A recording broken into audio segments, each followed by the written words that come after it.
Okie dokie, it's time for the final bit of Friday Club tonight. Now, before I give you a crafty thing to try to do you want to hear a couple more stories from our real-life disciple friends? Of course you do. First up, here's Olivia.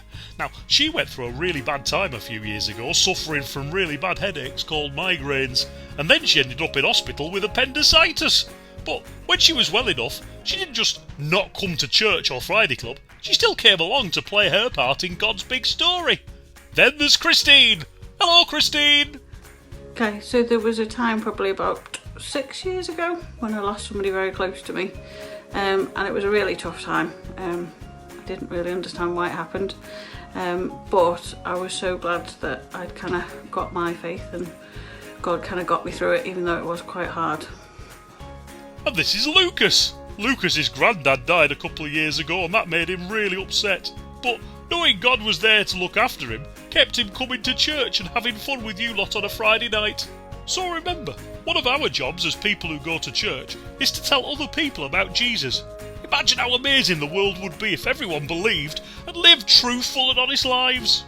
Right, do you want a couple of crafty things to try? If you're feeling really crafty, you could try to make one of these to help you remember tonight's story. It's a Saul to Paul mask to remind you how, even if you haven't always believed in Jesus, you can still become his friend whatever you've done. You just need a couple of pieces of A4 paper and a lolly stick. Something else you could do, because it's Valentine's Day on Sunday, is make something like this to remind you how much God loves you. Cut out a big heart and decorate it with lots of different kinds of materials. Then in the middle, write the words, God is love. Now you'd find those words in John 4, verse 8. God is love. Wow, that's nice, isn't it? Right, well, have a great time doing that, won't you? And I'll see you next Friday! What? Oh, I almost forgot to tell you the good news! Well, remember ages ago I told you about my daughter, Ruth?